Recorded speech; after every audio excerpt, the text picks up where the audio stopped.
નમસ્કાર, આપ જોઈ રહ્યા છો ઇન્ડિયા ન્યૂઝ ગુજરાત। આપની સાથે હું છું જેનિશા। સમાચાર પર વિગતવાર નજર કરીએ તો પ્રથમ જ્યોતિર્લિંગ દેવાધિદેવ સોમનાથ મહાદેવના સાનિધ્યમાં મહાશિવરાત્રિના પર્વ પર 42 કલાક સતત ધર્મોત્સવ ઉજવવામાં આવશે। શિવરાત્રિ પર્વ પર વર્ષના સૌથી વધુ ભક્તો સોમનાથ મંદિરમાં નોંધાતા હોય છે। ગત વર્ષે પણ મહાશિવરાત્રિ પર્વ પર 2 લાખથી વધુ શ્રદ્ધાળુ સોમનાથ મહાદેવના દર્શન કરવા પહોંચ્યા હતા। ત્યારે ભાવિકોના મહાસાગરને ધ્યાનમાં લઈને સોમનાથ ટ્રસ્ટ દ્વારા પ્રત્યેક મહાશિવરાત્રિની જેમ સવારે 4 વાગે સોમનાથ મંદિર ભક્તો માટે ખોલવામાં આવશે। સવારે 7 વાગે પ્રાતઃ આરતી કરવામાં આવશે અને ત્યારબાદ ટ્રસ્ટ દ્વારા ધ્વજ પૂજા અને પાલખી પૂજા કરીને 9:30 કલાકે સમગ્ર મંદિર પરિસરમાં સોમનાથ મહાદેવનું સ્વરૂપ પાલખીમાં બિરાજમાન કરી દર્શનાર્થીઓને દર્શન માટે પાલખી યાત્રા યોજવામાં આવશે।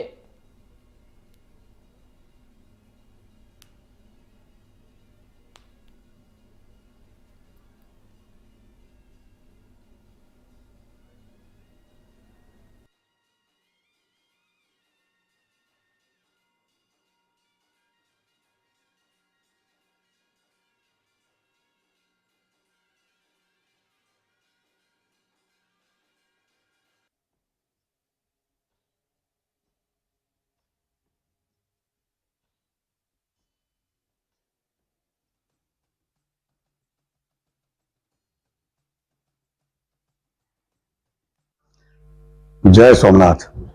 આગામી 8 માર્ચે જ્યારે મહાશિવરાત્રિનો પર્વ આવી રહ્યો છે ત્યારે સોમનાથ પ્રથમ જ્યોતિર્લિંગમાં દેશ વિદેશથી આવતા શ્રદ્ધાળુઓ માટે સોમનાથ ટ્રસ્ટ દ્વારા ટ્રસ્ટના માનનીય અધ્યક્ષ શ્રી નરેન્દ્રભાઈ મોદી સાહેબના માર્ગદર્શન હેઠળ શ્રદ્ધાળુઓ માટે મંદિરમાં શાંતિથી દર્શન કરી શકે એ માટેની તમામ વ્યવસ્થાઓ કરવામાં આવી છે। ખાસ કરીને વ્યવસ્થિત ક્યુમાં દર્શન માટે આવી શકે, લોકોને એમની જે જરૂરિયાત છે, પીવાનું પાણી છે, ગોલ્ફ કાર્ટ છે જે સિનિયર સિટીઝન માટે, આવી પણ બધી તમામ વ્યવસ્થાઓ સોમનાથ ટ્રસ્ટ દ્વારા કરવામાં આવી છે।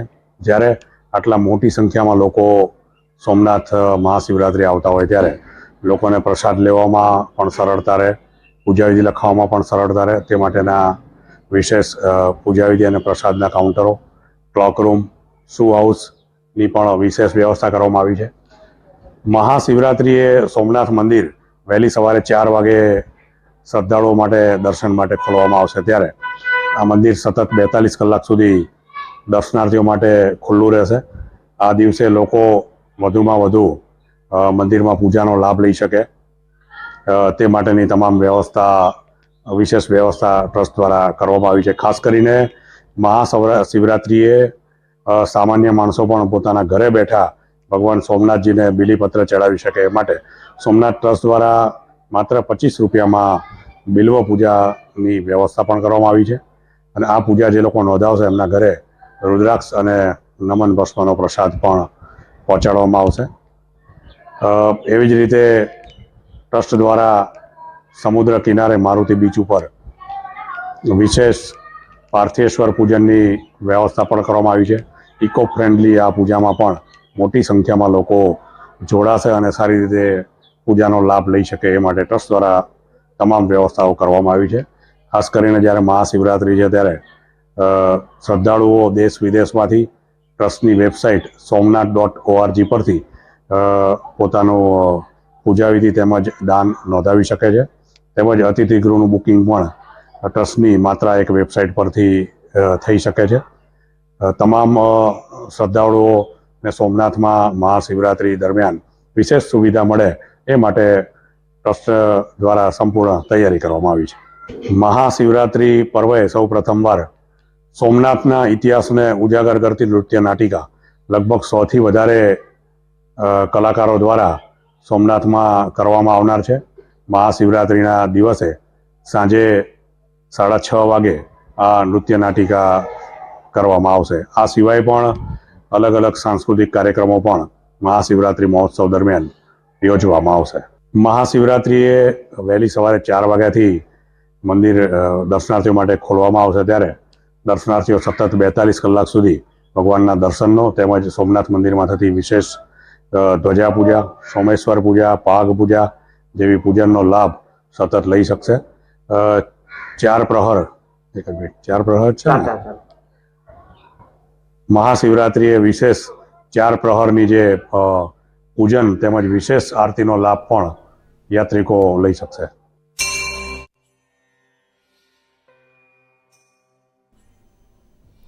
તો અરવલ્લી જિલ્લામાં શિક્ષકોની પડતર માંગણીઓને લઈને મતદાન કરવામાં આવ્યું. અખિલ ભારતીય રાષ્ટ્રીય શૈક્ષિક મહાસંઘ દ્વારા આંદોલન કરવામાં આવ્યું તો રાષ્ટ્રીય સંયુક્ત મોરચા દ્વારા મતદાનનું આયોજન કરવામાં આવ્યું. અરવલ્લી જિલ્લાના 7,000 કર્મચારીઓ મતદાન કર્યું હતું તો મોડાસામાં 3 સ્થાનોએ મતદાન કેન્દ્રો પણ ઉભા કરવામાં આવ્યા. પોતાની પડતર માંગણીઓને લઈને શિક્ષકોએ મતદાન કર્યું હતું. મિનેશ પટેલ, જિલ્લા ચૂંટણી અધિકારી, મહામતદાન અભિયાન, અખિલ ભારતીય રાષ્ટ્રીય શૈક્ષિક મહાસંઘ પ્રેરિત રાષ્ટ્રીય સંયુક્ત મોરચા દ્વારા આજે જે 6ઠ્ઠી માર્ચે ગુજરાતભરમાં તમામ કર્મચારીઓના હિતમાં પડતર પ્રશ્નોની માગણીઓને લઈને મહામતદાનની આજે યોજાઈ રહ્યું છે. એમાં અરવલ્લી જિલ્લામાં 7,000 કર્મચારીઓ મતદાન કરવાના છે. એના ભાગરૂપે મોડાસાના 3 સ્થાનો પર આજે મત બૂથ કેન્દ્રો ઊભા કરવામાં આવ્યા હતા. એમાં અત્યાર સુધીમાં 1300થી વધુ મત પડી ચૂક્યા છે અને દિવસ દરમિયાન આજે 7,000 કર્મચારીઓ મતદાન કરવાના છે. શૈક્ષિક મહાસંઘ પ્રેરિત આ રાષ્ટ્રીય સંયુક્ત મોરચો એ આ પડતર પ્રશ્નો માટે આજે મતદાન કરશે અને સાથે સાથે 8 તારીખ સુધીમાં ઉકેલ નહીં આવે તો 9મી તારીખે મહાપંચાયત માટે ગાંધીનગર બધા મોટી સંખ્યામાં ઉપડી પડવાના છે. પરંતુ અમારા જ્યાં સુધી પ્રશ્નોનો ઉકેલ નહીં આવે ત્યાં સુધી અમે જંપવાના નથી. જય હિન્દ, જય ભારત. મતદાન સિવાય બીજું કોઈ આજનો રૂપરેખા કોઈ કાર્યક્રમ? આજનો કાર્યક્રમ પેન ડાઉન છે, ચોક ડાઉન છે, શટ ડાઉન પણ છે. સાથે સાથે કાર્યક્રમ અમે અમારા કર્મચારીઓ ફરજ ઉપર ઉપસ્થિત રહી અને પેન ડાઉન, ચોક ડાઉન અને શટ ડાઉનનો ચુસ્ત અમલ કરવાના છે. સમાચારમાં આગળ વાત કરીએ તો શેર બજારમાં આજે એટલે કે 6 માર્ચે તેજી જોવા મળી હતી. નિફ્ટીના 50માંથી 26 શેરોમાં તેજી જોવા મળી. સેન્સેક્સ 408 પોઈન્ટના ઉછાળા સાથે 74,000ના સ્તર પર બંધ થયો ત્યારે નિફ્ટી 117 પોઈન્ટની તેજી સાથે 22,474ના સ્તર પર બંધ થયો. આઈટી અને બેન્કિંગ શેરમાં સૌથી વધુ તેજી જોવા મળી.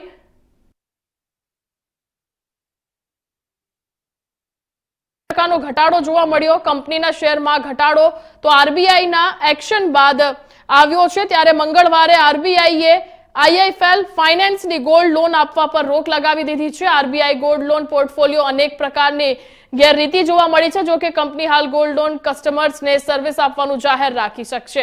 તો શેર બજારમાં ભલે ઐતિહાસિક તેજી જોવા મળી હોય પરંતુ બજારનું માર્કેટ વેલ્યુ આજના સત્રમાં ઘટ્યું છે.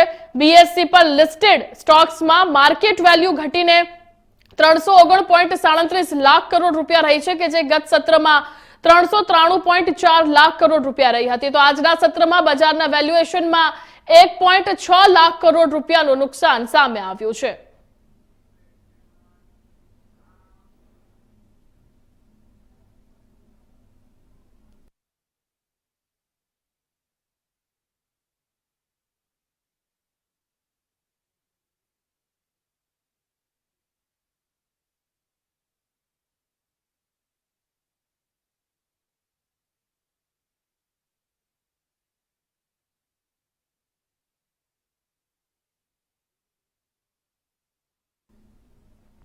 સમાચારમાં આગળ વાત કરીએ તો એક તરફ કોંગ્રેસના પૂર્વ પ્રમુખ રાહુલ ગાંધીની ભારત જોડો ન્યાય યાત્રા ગુરુવારે રાજસ્થાનથી ગુજરાતમાં પ્રવેશ કરશે તો બીજી તરફ આ યાત્રા એન્ટ્રી કરે તે પહેલા જ ગુજરાતમાં કોંગ્રેસ છોડો યાત્રા શરૂ થઈ ગઈ છે કે જેમાં એક પછી એક દિગ્ગજ નેતાઓ કોંગ્રેસ પાર્ટીને રામ રામ કરીને કેસરીઓ ધારણ કરી રહ્યા છે.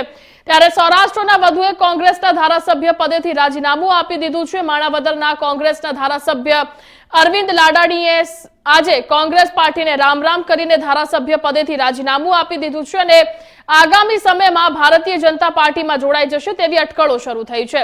અરવિંદ લાડાણી સૌપ્રથમ 2019માં પેટા ચૂંટણી લડ્યા હતા અને જો કે તેમને જવાહર ચાવડા સામે હારનો સામનો કરવો પડ્યો હતો પરંતુ 2022ની ચૂંટણીમાં કોંગ્રેસે ફરી માણાવદર બેઠક પરથી ટિકિટ આપી હતી અને આ વખતે ભાજપના જવાહર ચાવડાને હરાવીને પ્રથમવાર ધારાસભ્ય બન્યા હતા.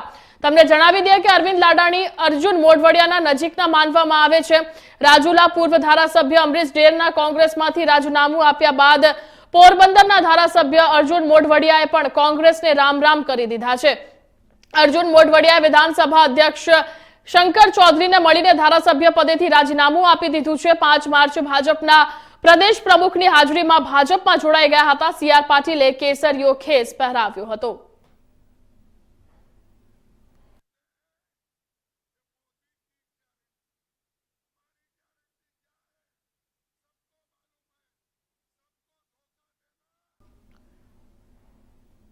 તો અન્ય સમાચાર પર વાત કરીએ તો ગુજરાતના કર્મચારીઓ દ્વારા પોતાની પડતર માંગને લઈને આજે પેન ડાઉનનો કાર્યક્રમ રાખવામાં આવ્યો હતો કે જે સફળ રહ્યો હતો।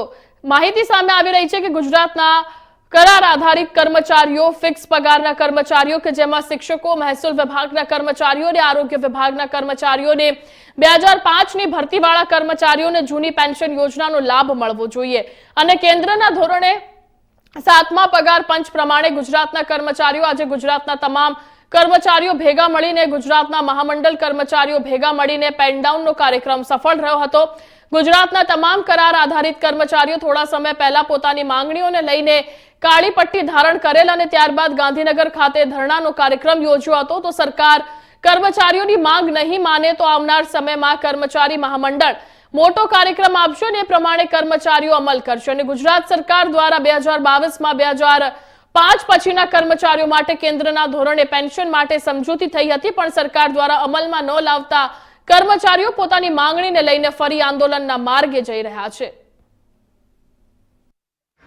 આજે ગુજરાત રાજ્ય સંયુક્ત કર્મચારી મોરચો અને ગુજરાત રાજ્ય મહામંડળ દ્વારા ઓલ્ડ પેન્શન સ્કીમ અને જે અમારા અન્ય પડતર પ્રશ્નો છે એ બાબતે આંદોલન અત્યારે ચાલી રહ્યા છે। એના ભાગરૂપે આજે 6મી માર્ચના દિવસે પેન ડાઉનનો કાર્યક્રમ સમગ્ર ગુજરાતની તમામ પ્રાથમિક શાળાઓ અને સરકારી કચેરીઓમાં આપવામાં આવ્યો છે।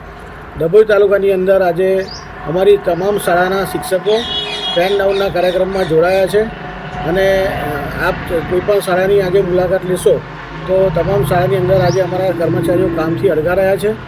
અમારો આ મુખ્ય પ્રશ્ન 2005 પહેલાંના જે કર્મચારીઓ છે એને જૂની પેન્શન યોજનાનો કેન્દ્રના ધોરણે જે લાભ આપવાનો પરિપત્ર છે જેનું કમિટમેન્ટ 2022માં સરકાર સાથે થયું હતું, એ પત્ર આજ દિન સુધી સરકારે કર્યો નથી અને 2005 પછીના જે કર્મચારીઓ છે બધા કર્મચારીઓને જૂની પેન્શન યોજનાનો લાભ આપવા માટેના અમારા આંદોલનો કેન્દ્ર લેવલથી તાલુકા લેવલ સુધીના ચાલી રહ્યા છે। થોડા દિવસ પહેલાં અમે કાળી પટ્ટી અને કાળા કપડાં પહેરીને વિરોધ પ્રદર્શન કર્યું હતું। ત્યાર પછી 23મી તારીખે ગાંધીનગર મુકામે અમારા ધરણાનો કાર્યક્રમ હતો અને તેમ છતાં સરકાર દ્વારા કોઈ પ્રતિસાદ ન મળતા આજે અમારા તમામ મંડળો દ્વારા કચેરી અંદર પેન ડાઉન કરીને કામથી અળગા રહેવાનો જે કાર્યક્રમ આપવામાં આવ્યો છે એ ખૂબ સફળ રહ્યો છે। જો સરકાર આવતીકાલે આ વિષય ઉપર જો ચર્ચાઓ નહીં કરે અથવા તો અમારી જે આ માંગણીઓ છે એ માંગણીઓ સંતોષવામાં નહીં આવે તો અમારું મહામંડળ અને સંયુક્ત કર્મચારી મોરચો આગામી જે રણનીતિ ઘડીને આંદોલનાત્મક કાર્યક્રમ આપશે એની અંદર સમગ્ર જિલ્લાના અમારા પ્રાથમિક શિક્ષકો જોડાશે અને જ્યાં સુધી અમારો આ પ્રશ્ન હલ નહીં થાય ત્યાં સુધી તમામ કર્મચારીઓ અમારી સાથે છે અને આંદોલન કરી અને અમારી જે માંગણી છે એ માંગણી સંતોષાય ત્યાં સુધી જલદ કાર્યક્રમો પણ આપવામાં આવશે। તો એમાં પણ આ જિલ્લાના શિક્ષકો અને આ કર્મચારીઓ પીછેહટ કરવાના નથી।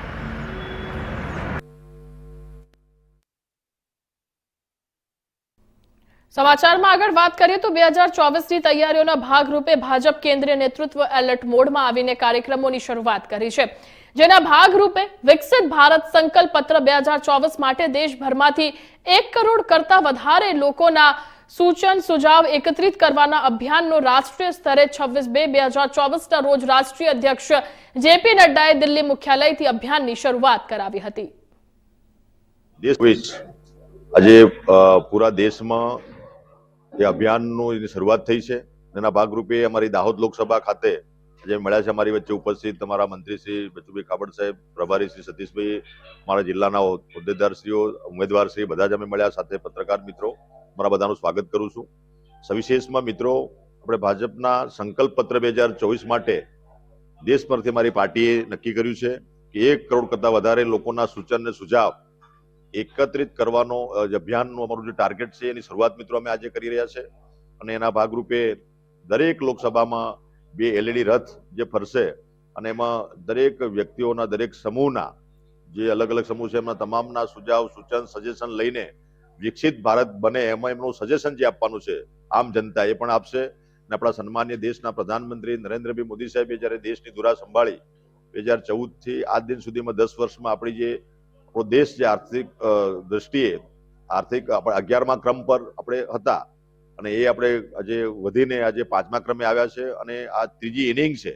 ત્રીજી ઇનિંગમાં દેશની જનતાએ મૂળ બનાવી લીધો છે અને આપણા વૈશ્વિક નેતા નરેન્દ્રભાઈ મોદી સાહેબના નેતૃત્વમાં ફરીથી હેટ્રિક થવાની છે અને એમાં આપણા ગુજરાતની પણ 26 સીટો આપણે જીતવાના છે બહુ લીડથી 5 લાખ ઉપરની લીડથી. પણ દાહોદની સીટ પણ આપણે હેટ્રિક આપણા સન્માનિત જસવંતસિંહ ભાભોર સાહેબને આપણે આપવાના છે, પ્રજાજનો નક્કી કર્યું છે. અને એમાં આપણા સન્માનિત દેશના પ્રધાનમંત્રી નરેન્દ્રભાઈ મોદી સાહેબની જે ગેરંટી છે, આ મોદીની જે ગેરંટી છે, વિકસિત ભારતનો સંકલ્પ એ મોદીની ગેરંટી છે અને એ ગેરંટી પૂરી કરવા માટે એમને જે યોજનાઓ બનાવી, જનધન યોજના અંતર્ગત જે આપણા 52 કરોડ લોકોને જે સીધી ડીબીટીના માધ્યમથી એને લાભ મળે એ મોદી સરકારની ગેરંટી છે. આપણી 12 કરોડ જેટલા આપણે શૌચાલય મિત્રો બનાવ્યા છે એ મોદી સરકારની ગેરંટી છે. 8 કરોડ જેટલા ઉજ્જવલા યોજનામાં આપણી માતા બહેનોને ધુમાડામાંથી મુક્તિ આપવાનું કામ કર્યું છે, મોદી સરકારની ગેરંટી છે. 80 કરોડ જેટલા આપણા જે લોકો છે એમને અનાજ પૂરું પાડવાનું પ્રધાનમંત્રી શ્રી યોજના અંતર્ગત મોદી સરકારની ગેરંટી છે. સાથે સાથે આપણે ખેડૂત સન્માન નિધિ મોદી સરકારની ગેરંટી છે. આ ગેરંટી સાથે અમે મિત્રો કામગીરી કર્યા છે અને તમામ એમાં જનતાનો સાથ સહકાર અમને મળી રહ્યો છે. અને સાથે સાથે મોદી સાહેબનું સૂત્ર છે સૌનો સાથ, સૌનો વિકાસ, સૌનો પ્રયાસ, સૌનો વિશ્વાસ. એ સૂત્રને સાચા અર્થમાં આપણે સાર્થક કરીને મિત્રો આગળ વધી રહ્યા છે. અને આપણા દાહોદ જિલ્લામાં પણ આપણે બધા જાણો છો કે અહીંયા 20 વર્ષ પહેલાની જે સ્થિતિને આજે ભારતીય જનતા પાર્ટીના શાસનમાં જે કામો થયા છે એ કામો આજે આપણે નજરે જોઈ શકીએ છીએ. એવું કહેવાય છે કે આપણો વિકાસ જે થયો છે આપણે તો માણીએ છીએ, દેશે જાણ્યો છે અને વિશ્વે વખાણ્યો છે મિત્રો. આજે વાયબ્રન્ટ ગુજરાતમાં પણ કેમ લોકો આપણે ત્યાં અહીંયા રોકાણ કરવા માટે આવે છે, એ સરકારનું કમિટમેન્ટ છે. અને મંડપ નવા નેવલામી ઉદ્યોગપતિઓ પણ આપણે ત્યાં આકર્ષાય છે અને રોકાણ કરે છે અને એનાથી રોજગારી ડેવલપ થાય છે. રોજગાર પણ આપણા દેશમાં પ્રથમ આપતો આપણું ગુજરાત રાજ્ય છે, એમાં પણ આપણે આગળ છીએ. પણ મોદી સાહેબનું જે સંકલ્પ જે છે વિકસિત ભારત સંકલ્પ 2047નું આપણું ભારત વિકસિત બને, મહાસત્તા બને, વિશ્વગુરુ બને, એ દિશામાં અત્યારથી આપણા યુવાનો, આપણા માતા બહેનો બધા જ સાથે સંકલ્પને આગળ વધે. અને આપણે અમારી કોઈ જાતિ નથી, મોદી સાહેબનું જે સંકલ્પ છે અમારી 4 જાતિ છે, યુવા, કિસાન અને મહિલા અને ગરીબ. આ 4 જાતિ પર ફોકસ કરીને ભારતીય જનતા પાર્ટી અને ડબલ એન્જિન સરકાર મિત્રો કામગીરી કરી રહી છે. આ 4 જાતિને આગળ ઉઠાવવાનું કામ આપણા ભારતીય જનતા પાર્ટીના અમારા વડા નરેન્દ્ર મોદી સાહેબ કરી રહ્યા છે. અને આ દિશામાં આગળ વધીને આવનારા સમયમાં 2047નું ભારત વિકસિત બને એના માટે આપણે બધા જ કટિબદ્ધ છીએ. પણ આપણા બધાના આમ જનતાના પણ એમાં સજેશન સૂચનો અને એમનો સૂચનો જે છે, સજેશન હોય અથવા એમનું કોઈ સજેશન હોય, એ બધું આપણે લઈને એ પણ અમે મોદી સાહેબને મોકલવાના છે. આ તબક્કે પુનઃ આપ સર્વેનો પત્રકાર. સમાચારમાં આગળ વાત કરીએ તો આ દાવાઓ પોકળ સાબિત થતા હોય તેમ આજે પાણી પ્રશ્ને અંબિકા ટાઉનશીપના લોકો રસ્તા પર ઉતર્યા હતા. તેમજ બાઇક રેલી યોજી પાણી નહીં તો મત નહીંના નારા સાથે ઉગ્ર વિરોધ પ્રદર્શન કર્યું હતું. આ તકે પાણી વિતરણમાં ભ્રષ્ટાચાર કરવામાં આવી રહ્યો હોવાનો પણ આરોપ લગાવ્યો હતો. તો સ્થાનિકો દ્વારા આરોપ લગાવવામાં આવ્યા છે અને સાથે જ મતદાનનો બહિષ્કાર કરવાની ચીમકી પણ ઉચ્ચારવામાં આવી હતી. અનિલ દિલીપભાઈ ભાલોડી, અંબિકા ટાઉનશીપ. આજે મનપાએ વિરોધ કરવા આવ્યા, શું કહેશો? અમારે એક ખાલી પાણીનો જ વિરોધ છે. જ્યારે પાણીનો પ્રશ્ન છેલ્લા 5 વર્ષથી 7 વર્ષથી અંબિકા ટાઉનશીપમાં સર્જાઈ રહ્યો છે, ત્યાં સુધી જ્યારે અમે કોર્પોરેટર મેયરને જ્યારે અરજી કરી છે ત્યારે એક જ વસ્તુ અમને કહેવામાં આવી છે કે પાણીનો પ્રશ્ન તમારો 5 થી 10 દિવસમાં સોલ્વ થઈ જશે. એવું અમે છેલ્લા 5 વર્ષથી જોતા આવી છીએ. ત્યારે અમે અમારી બધું મૂકીને અમે આજે અહીંયા વિરોધ કરવા આવ્યા છીએ કે પાણીનો પ્રશ્ન અમને સોલ્વ થઈ જવો જોઈએ. જો નહીં થાય તો મતની બહિષ્કાર અમે કરશી. અઠવાડિયા પછી ધરણા ઉપર બેસશી અને કોઈ પણ મત માગવા આવશે તો અમે એને તોછડો જવાબ પણ આપી શકશી. અને કોઈ મત માગવાનો હક નથી. પાણીનું સેટિંગ થઈ છે વિસ્તારમાં. બીજું જેમ કે મત માગવા આવે ત્યારે નાનું એવું ઉદ્ઘાટન હોય, રોડનો ખાડો એક બુયરો હોય તોય આવી જાય છે. જ્યારે પાણીનો પ્રશ્ન માટે બોલાવી ત્યારે કોઈ આવતું નથી. તો પબ્લિક માટે ખાલી મત માટે જે લોકો બને છે કોર્પોરેટર XYZ, એવું જ અમને દેખાઈ રહ્યું છે. પાણીનો પ્રશ્ન આ જીવન સોલ્વ કરતા નથી. આજે થશે, કાલે થશે, ટાંકો મૂક્યો તમારા માટે. જેમ કે 12 મહિનામાંથી 9 મહિના પાણીના ટેન્કર અંબિકા ટાઉનશીપમાં ચાલુ રહે છે. એક ફ્લેટ ધારક એવો નથી કે જે પાણીના ટેન્કર ન ભરતો હોય. અને વેરો ટાઈમ ટુ ટાઈમ ભરાવે છે. જ્યારે પાણીનો પ્રશ્ન કહી ત્યારે વેરાનો કોઈ જવાબ આપતું નથી અને વેરો લેવા ટાઈમે પૂરેપૂરા આગળ વધીને વેરો 5 દિવસ મોડો ભરો તોય એની ઉપર દંડ આપે છે તમને. તો અમને અમારે પાણીનો ન્યાય જોઈ છે. બને એટલો વહેલો પાણીનો ન્યાય આપો, નકર આવતા અઠવાડિયે આનાથી વધારે મોટું આંદોલન થશે, ધરણા ઉપર ઉતરશી, જે બને એ શક્ય વધારે કરશે. તો હતા અત્યાર સુધીના મુખ્ય સમાચાર. વધુ સમાચારને અપડેટ માટે જોતા રહો ઇન્ડિયા ન્યૂઝ ગુજરાત. નમસ્કાર.